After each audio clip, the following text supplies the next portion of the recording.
Tom and Paula Peterson have been farming in Lancaster County, Nebraska, all their lives.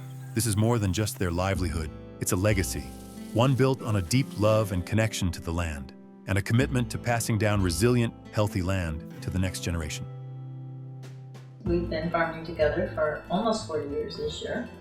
I am a fifth-generation Nebraska farmer, and Tom is a third-generation Nebraska farmer, but he has been doing it from day one. I just love being on the farm. I like working with cows. I like working with crops. It's all the technology is pretty neat to use. It's just being out here doing the job. I liked it back when I was a kid too, so it's not really changed. Just changed a little what we do, how we do it. Their farm includes both crops and cattle, raising stocker calves and growing much of the feed themselves. We're basically, cow crop operations, so we raise baby calves for a living, but then we also grow corn and soybeans. We do wheat on occasion in rotation, but we raise the alfalfa, so we make sure we have pretty much what we need to raise the cattle. We try to make sure that we've got a lot of the inputs that we need for the cattle that we have right here, so we don't have to go out and buy. This last few years, we've had to buy a lot of grass additionally because of the droughts. In 2011, Paula and Tom made a change that helped them weather the dry years: no-till farming. No-till is huge for us. That's been a big deal for us. An example, in 2012, we had a big drought year. And if we'd have been tilling everything like we had, prior to that, we would have probably raised nothing. As it was, we raised something even though it was, below crop insurance levels. But at least we had something, which is our goal. The decisions they make have to match their land's needs, but there's no one-size-fits-all approach to farming. Every farm has to do it their own way, what works for their soil. Because what works for us here in Lancaster County is not what's going to work in Cherry County or Madison County. We cannot plan on everybody doing the same cookie cutter blueprint. That's not the way agriculture works. And I think that's an important part of the sustainability picture, to understand that we can't just say, here's the book, do it this way, because every single farm has different things that work better. On the ground, Paula and Tom are part of a community where farmers look out for the soil, the animals, and each other, doing their best to take care of the land for the next generation.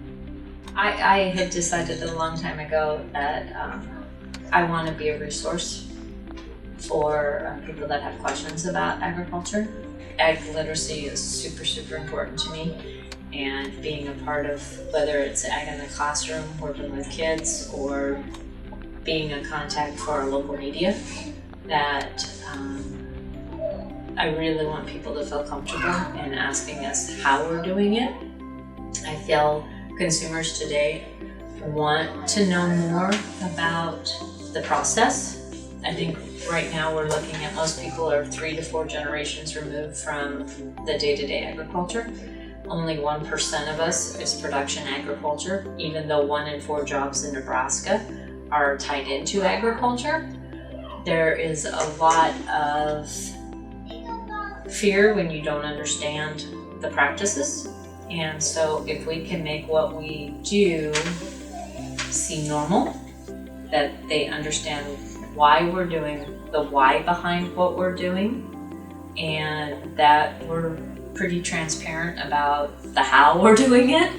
And I think that's what I have been trying to be.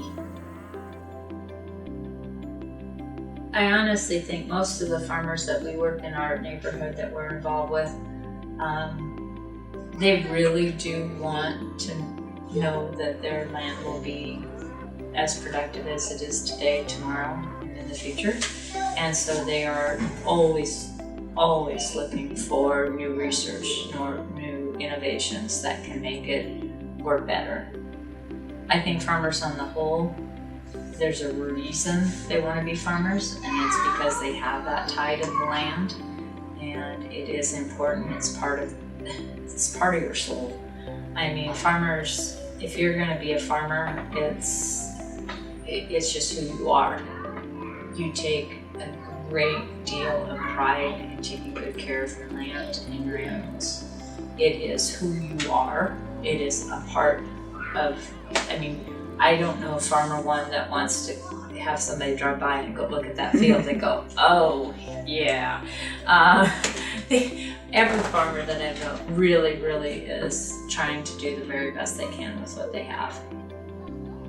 A farmer's connection to their land goes beyond their lifetime. But passing their legacy down to the next generation isn't as simple as handing over the keys. If the prices are good, then people are coming back. That's when the kids want to come back. Now, some kids, like me, they just know about farming, and that's what they want to do their whole life. That's what they try to come back and do, and struggle along and try to make it. A lot of them need to make that dollars work out, and Dad needs to make that dollars work out too. Most dads want their kids to come back and farm, but you got to make enough money to support you plus them now, so it makes it even harder. Their story is one chapter in a much larger book, one written generation by generation. Tom and Paula are helping write the next one by sharing what they've learned, supporting young people who want to farm with care, and showing that good stewardship goes hand in hand with love of the land. Whether it's mentoring a neighbor, welcoming students, or encouraging their own grandson, they're invested in a future where farming remains thoughtful, responsible, and deeply connected to the land. Because legacy isn't just what you leave behind, it's what you help grow next.